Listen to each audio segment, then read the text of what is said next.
Good morrow, scholars. Welcome to Iguana Theater, starring Iggy and Ben Iguana. There I am. Good morrow, scholars. Welcome back to 5 Nights at Freddy's, The Twisted Ones. Um, I forgot to say, until next time, goodbye, everybody, in the last video. I did remember right before I ended the thing, but I figured it would be out of place, and I was still a bit shaken from the last chapter, so I'm sure you can understand. Anyway, we are in Chapter 7, page 131. When they got back to the college, Charlie headed for the dorm. Hey, slow down! John struggled to catch up. That sounds like me. You have that disc? Or did she say that?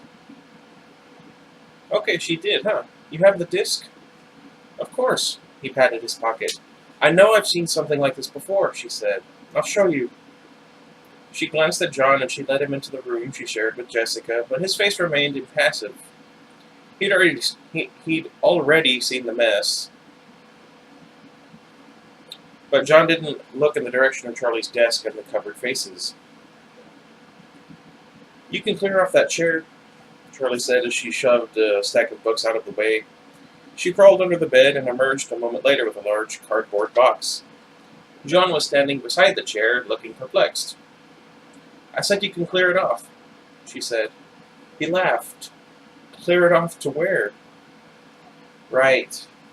The chair had a stack of books on the seat and a stack of t-shirts draped over the back. Charlie grabbed the shirts and threw them onto the bed. She set the box on the bed and settled herself cross-legged behind it, so that John would be able to look through it too. There we go. So what is all of this? He leaned slowly over the box as Charlie rummaged through it, pulling parts out one by one. Hurrah, hurrah, never mind. And setting them in a straight line on the bed. Stuff from my dad's house. Electronics, mechanical parts, things from the animatronics, from his work. She glanced at him nervously.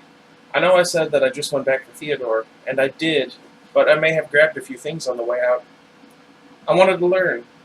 And these classes, John, some of the tech my father was working with was ancient. It's practically ridiculous now, but he was making it up as he went along.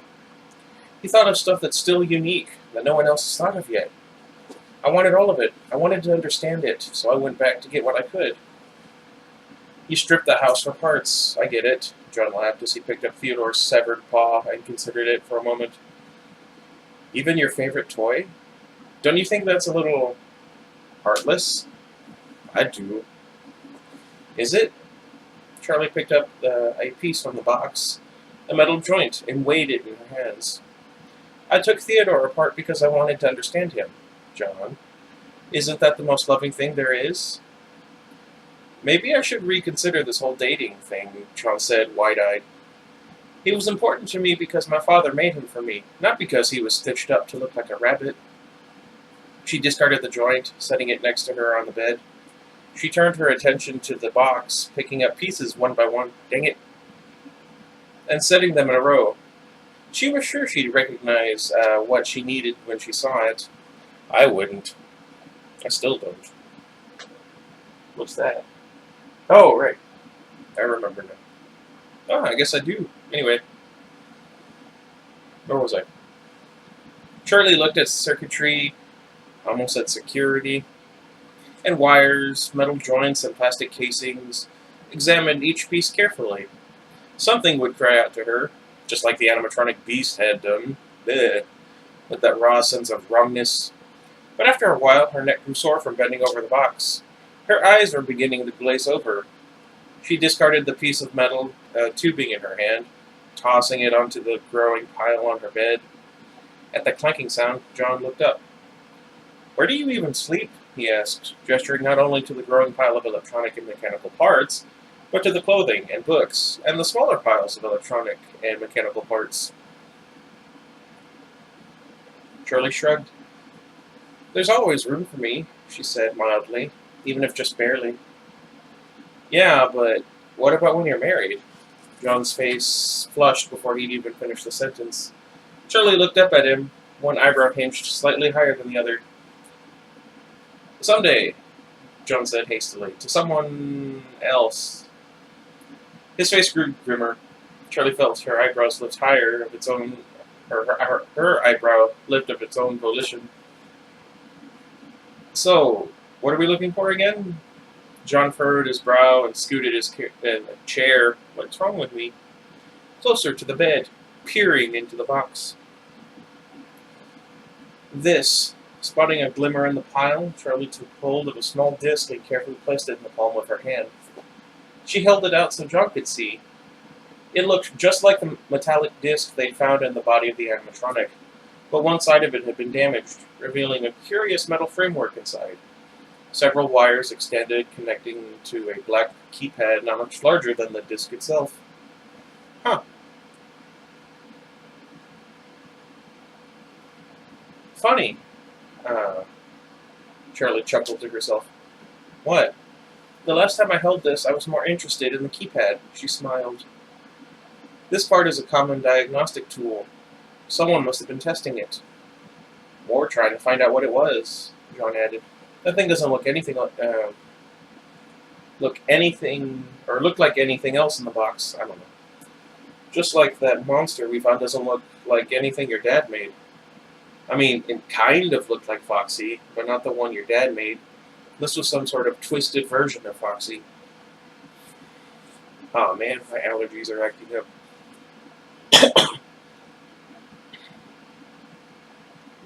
She pulled a heavy metal joint from the box. This doesn't belong here either. What's wrong with it? What? It's meant to be an elbow, but look. She bent the joint all the way over, then all the way back the other way, then looked at John expectantly. He looked blank. So? My father wouldn't have used this. He always put stops so the joints couldn't do things humans can't do. Maybe it's not finished?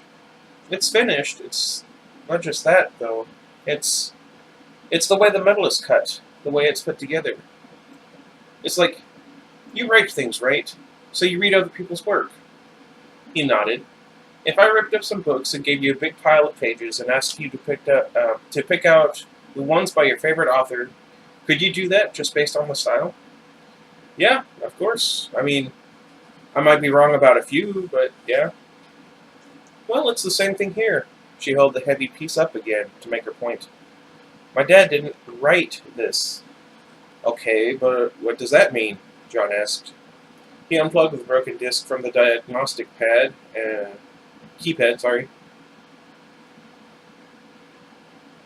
and took the second disc from the monster out of his pocket. He fiddled with it briefly, then managed to unhinge one side of it, frowning with concentration. He attached the wires from the keypad to the new disc.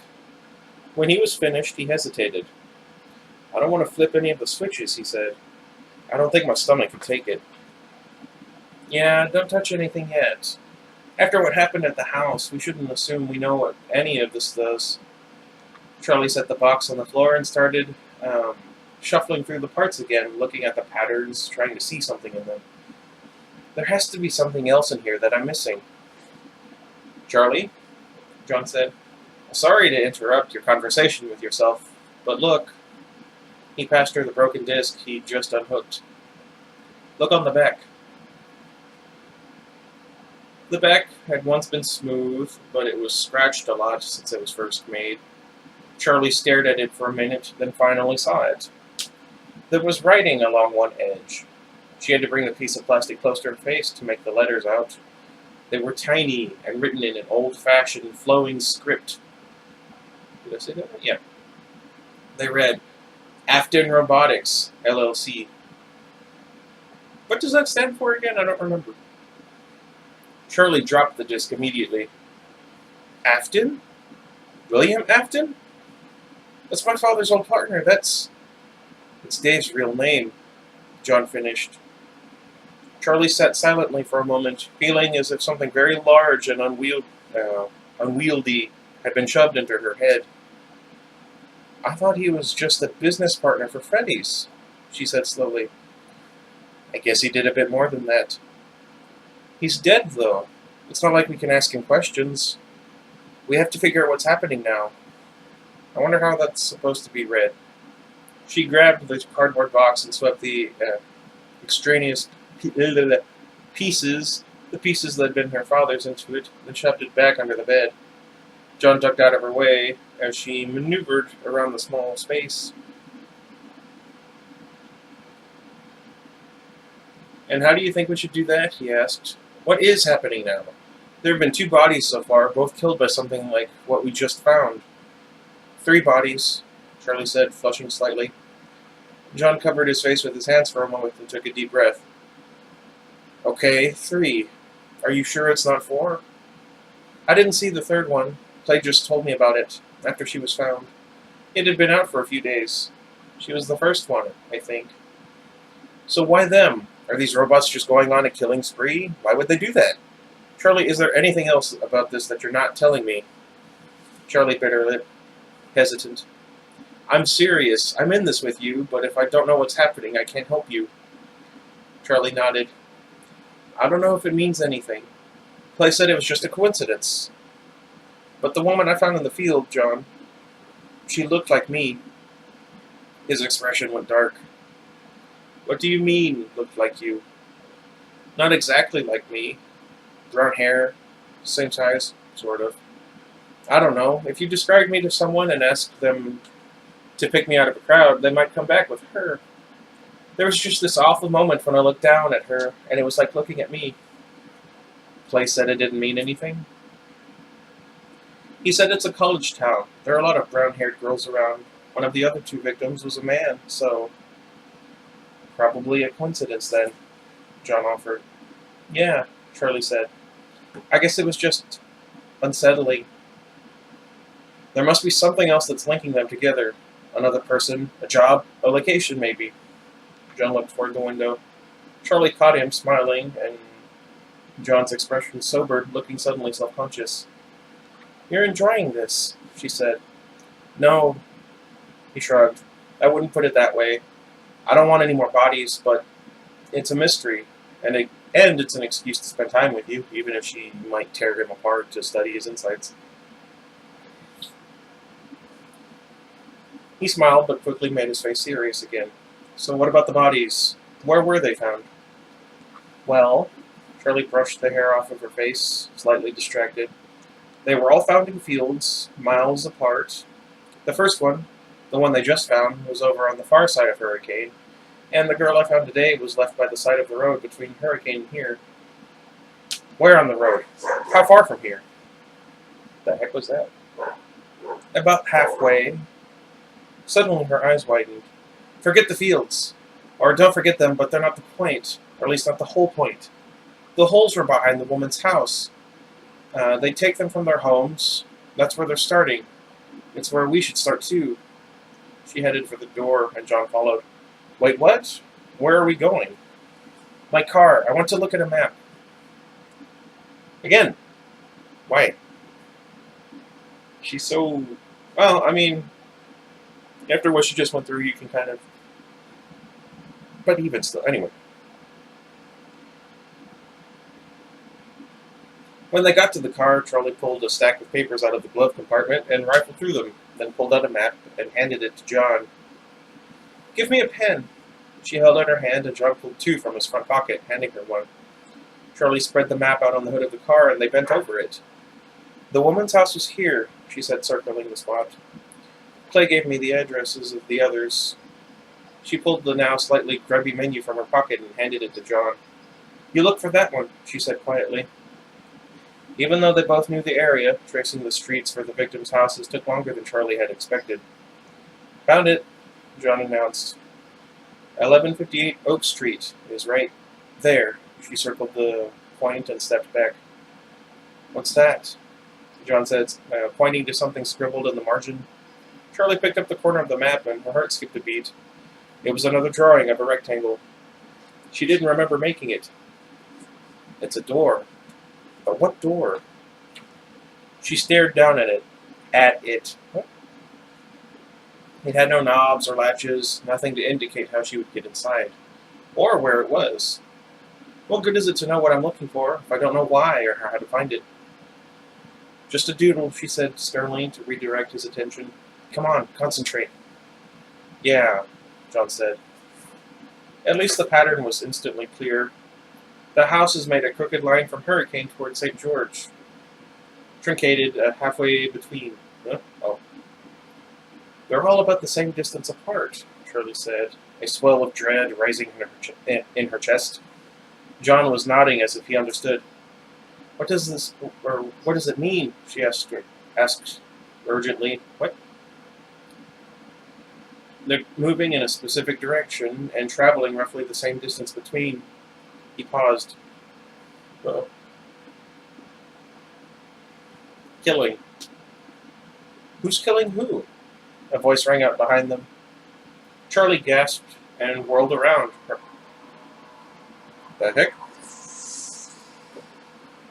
Why would you not do that? That was weird. Her heart pounding. Jessica was behind her, holding a stack of books to her chest. Her eyes were wide, and a grin of excitement broke across her face. We were just talking about the movie we saw last night, John said with a casual smile. Oh, yeah, okay. Charlie gave him a quick look of faux seriousness and glanced at Charlie. So, Charlie, what's the map for? She asked, gesturing at it elaborately. Oh, does it have to do with Freddy's? She said with excitement in her voice. John looked at Charlie suspiciously.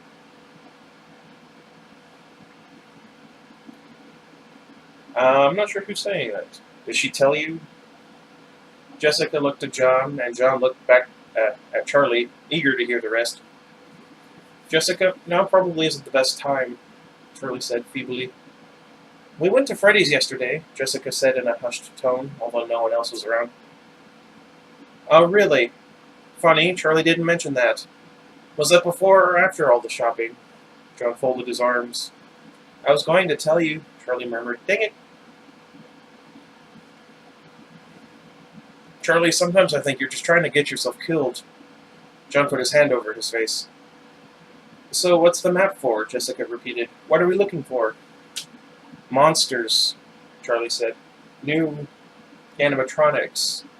They're murdering people, seemingly at random, she continued, not fully convinced of what she'd just said. Jessica's face grew grave, but her eyes still held a twinkle of eagerness as she walked around the side of the car to dump her books on the back seat. How? Where did they come from? Freddy's? No, not Freddy's. They came from my dad's house, we think, but they weren't his, Jessica. What? He didn't build them. We think it was Dave. Afton, whatever his name is. The words had come tumbling out all at once, nonsensical, and John stepped in to translate. She means that... No, I get it, Jessica cut in. You don't have to talk to me like I'm uninitiated. I was at Freddy's last year too, remember? I've seen some crazy things. So what are we going to do? She looked at Charlie, her game face on. She looked far more together than Charlie felt. I would imagine. We don't know what any of it means for sure, John said. We're still trying to figure it out. Why didn't you tell me? Jessica asked. Charlie looked up at her hesitantly. I just didn't want it to be like last time, she said. There's no need to put everyone at risk. Yeah, just me. John smirked. I get that, Jessica said, but after what happened last time, I mean, we're in this together. John leaned back against the car, glancing around for anyone who might be listening. So, Jessica stepped around her to look at the map. What are we doing? Charlie leaned in and squinted at the distance key on the map. There's about 3 miles between each location.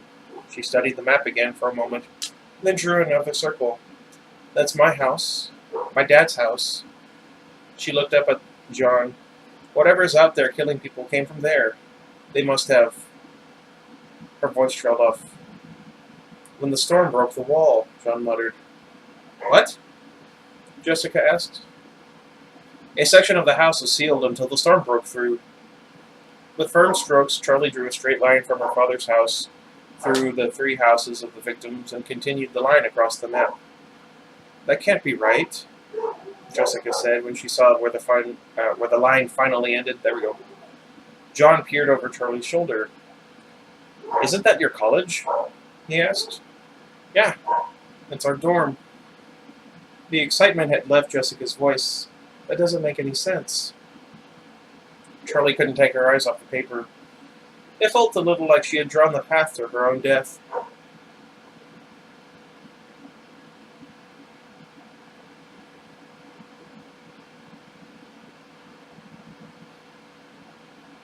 I'm reminded of something, and I can't think of what it was. "It wasn't a coincidence," she said. "What are you talking about?" "Don't you get it?" She let out a faint laugh, unable to stop herself. "It's me! They're coming for me. They're looking for me. What? Who are they?" Jessica looked to John. There were 3 empty graves at her dad's house, so there must be 3 of them out there somewhere. "They move at night," Charlie said. "I mean, they can't walk around in the daylight, so they find a place to bury themselves until nightfall." "Even if you're right, and they're coming for you," John said, bending down and trying to catch her eye. "Now we know they're coming, and going by this, we can at least guess where they might go next."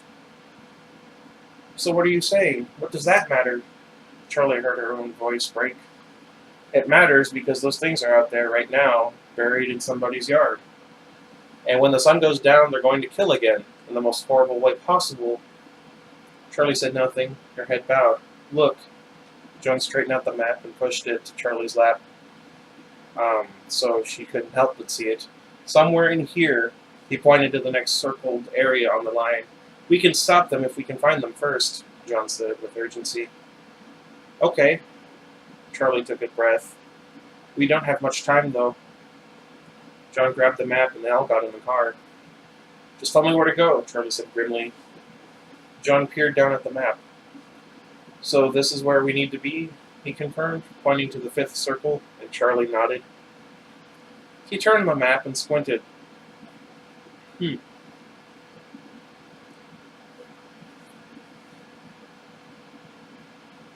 I say they all got in the car? I don't remember now. Oh well.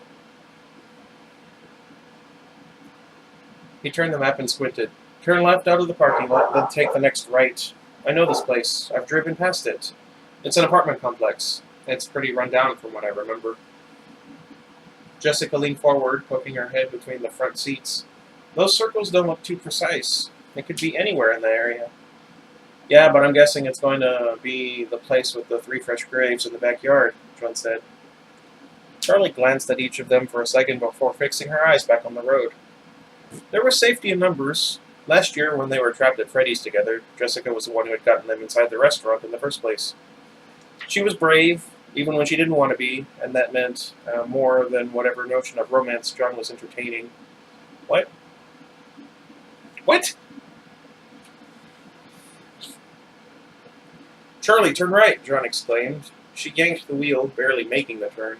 That happened to me one time where a friend of mine was supposed to be giving me directions to his house, and he didn't tell me until I had almost passed the turn that I needed to go right. We almost died.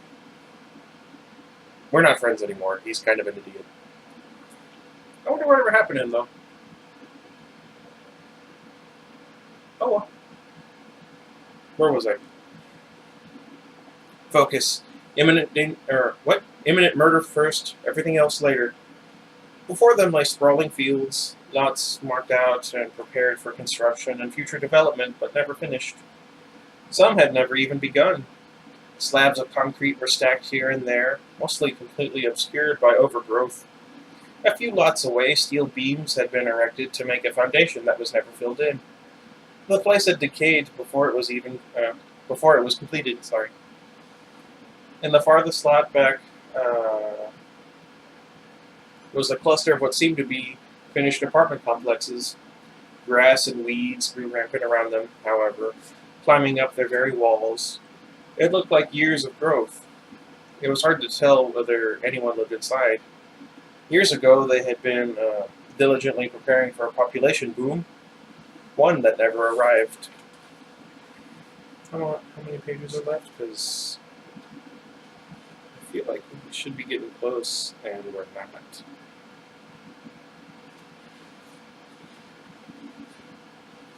The heck are you? Okay, 54. Wow, 8 more pages still. Jeez. Are there even people out here? Jessica was gazing out the window.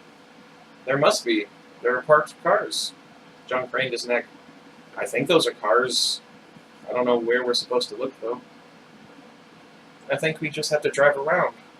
Charlie slowed the car as they traversed the road leading toward the buildings. Maybe not, John said. I bet it's somewhere near the edge of the development. Most people would probably call the police if they saw 8-foot monsters digging holes in someone's backyard. There's a lot of visibility out here. Of course, Charlie said with dread in her voice. They're buried, out of sight, and strategically placing themselves so as to not be found. She looked at John expectantly, but he just stared back. They're intelligent, she explained. I think I would have liked it better if they were just roaming the streets mindlessly. At least then someone could call the National Guard or something. Charlie kept her eyes on the fields. They drove around the outer edges of the development slowly, looking at the yards of each house. Some of the buildings looked abandoned. Abandoned? Yeah. The windows boarded up or torn out completely, opening the apartments to the elements. The storm had done its damage, but little had been done to repair it. A tree had fallen across the cul-de-sac, blocking a building off completely, but it didn't look like anyone was trying to get in or out. The tree rotted where it lay. There was litter strewn in the abandoned streets, collecting in gutters and bolstering the curbs. Maybe one apartment in 5 had curtains on the window. Occasionally, they passed a parked car or a toppled tricycle on the patchy grass. No one came outside, though. Though Charlie thought she saw a curtain pull shut as they drove past. There we go. Gotta be careful how you read things. In 2 backyards, there were above-ground pools filled by rainwater. Ew. I mean, I love rain and all, but can you imagine trying to swim in rainwater? Anyway, where was I? And one had a large trampoline, its springs rusted and its canvas torn. Just a second, Charlie pulled to a stop, leaving the car running as she approached a tall wooden fence. It was too high to climb, but there was a single board that hung loose off of its nail near the base. She squatted down and pried it away to peek inside. 2 round black eyes glared at her. Charlie froze.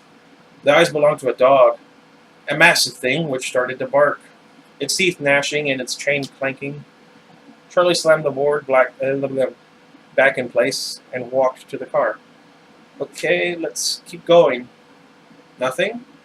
Jessica asked dubiously, and Charlie shook her head. Maybe they didn't make it this far. I think they did, Charlie said. I think they're doing exactly what they mean to. She pulled the car over to the shoulder of a winding road and looked at the apartment buildings on either side. This could have been a nice place to live, she said softly. Could have, but it's not. Why are we stopping? John looked confused. Charlie leaned back in her seat and closed her eyes. Locked in a box, a dark, cramped box. Can't move, can't see, can't think. Let me out. Her eyes flew open and she grabbed the handle of the car door in panic.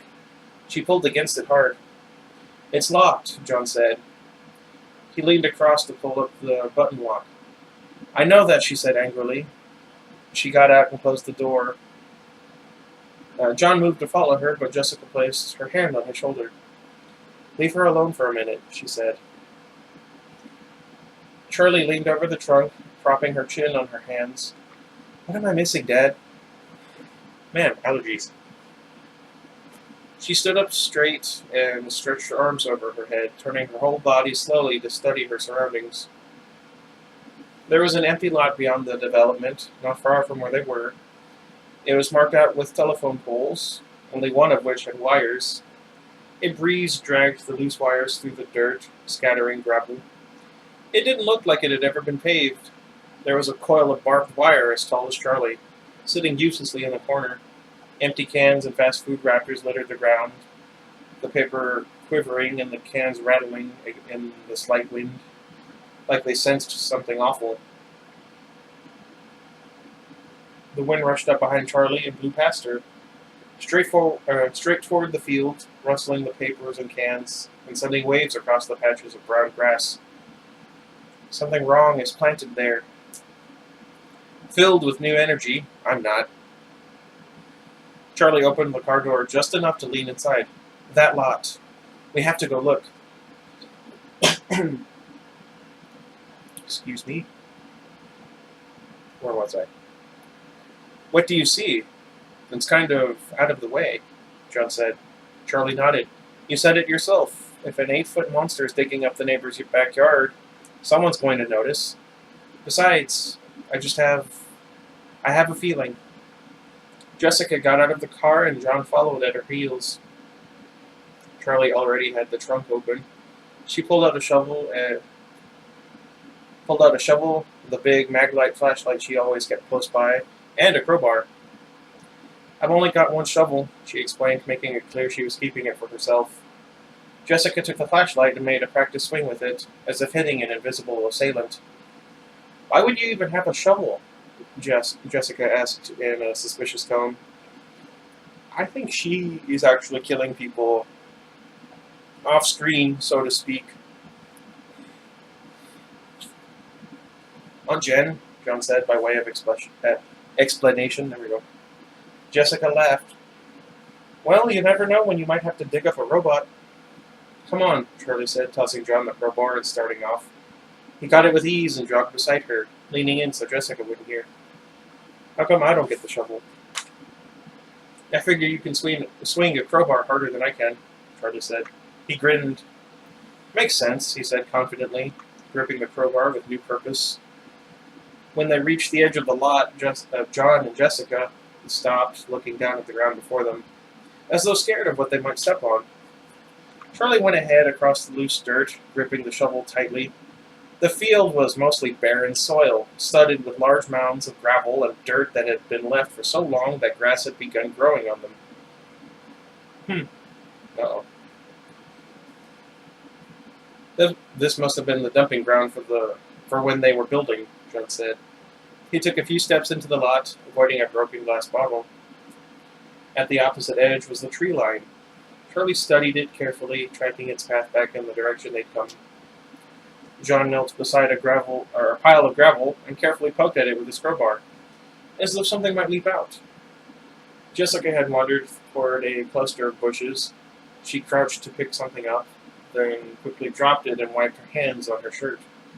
Charlie, this place is disgusting, she cried. Charlie had reached the tree line and began walking alongside it, studying the ground. See anything? John yelled from the other side of the lot. Charlie ignored him. Deep grooves in the dirt extended from the trees, snaking around the bushes. The large rocks nearby were freshly marked with gashes and scrapes. Not exactly footprints, Charlie whispered as she followed the grooves in the soil. Her foot touched the soft ground, a sudden contrast to the hard-packed dirt of the rest of the lot. She stepped back. The dirt at her feet was discolored. Familiar. Charlie struck her shovel into the ground and started to dig. The metal rasping noisily on the gravel mixed in with the dirt. Jessica and John ran toward her. Careful, John warned as he approached. He hefted the crowbar in his hands like a baseball bat, ready to strike. Jessica hung back. There we go. Charlie saw that her knuckles were white on the flashlight's handle, but her face was calm and determined. The dirt was loose and came away easily. At last the blade of the shovel struck metal with a hollow clunk, and they all jumped. Charlie handed the shovel to John and knelt in the mess of scattered earth, brushing away the dirt with her hands. Careful, Jessica said, her voice higher pitched than usual. Sorry.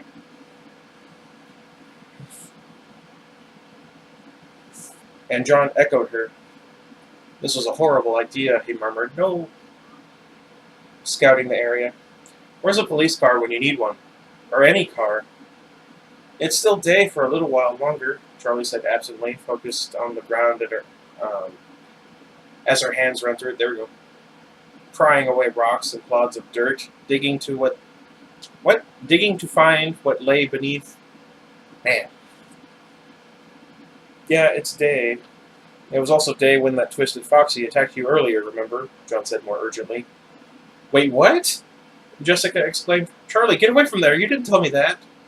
She turned on John accusingly. Look, a lot has been going on, okay? John raised his hands, palms out. Yeah, but if you're going to sign me up for this stuff, you need to tell me about things like that. You were attacked?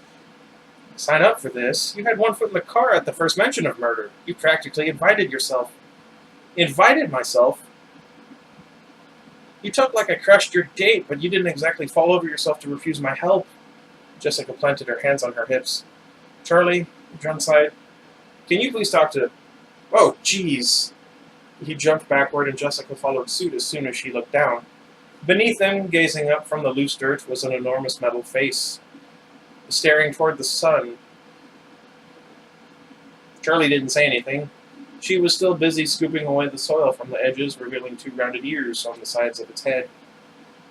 Charlie, is that Freddy? Jessica gasped. I don't know. I think it's supposed to be. Charlie heard the anxiety in her own voice as she stared down at the large, lifeless bear with its perpetual smile. Its crude metal frame was covered with a layer of gelatinous plastic, giving it an organic appearance, almost embryonic. It's huge, John gasped. And there's no fur, just like the other foxy. Charlie's hands were getting sore. She cleared the hair from her face and stood up. It was Freddy, but somehow not. The bear's eyes were open, glazed over with the inanimate look of lifelessness Charlie knew so well. The bear was dormant. For now. Charlie, we have to go, John said with a tone of warning. But he didn't move, still staring downward.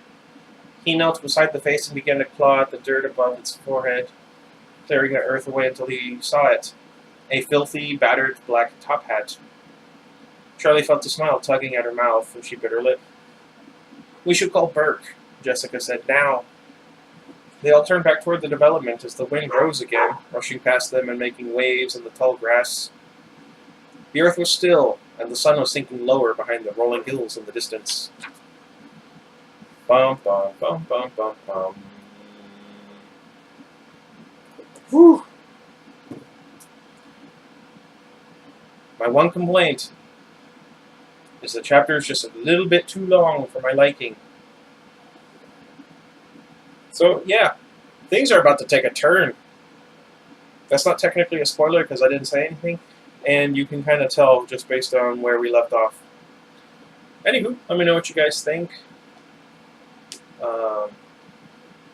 If you want to try and guess the ending, I suppose you could. I would say don't comment what you think is going to happen. But if you want to, I guess go ahead, and I will not give you any indication whether you're right or wrong. Let's see. I'm going to finish giving Iggy his bath, clean out his cage, and probably work out some before I upload this. Anyway, I think that's about everything I have. What time is it? Oh, okay.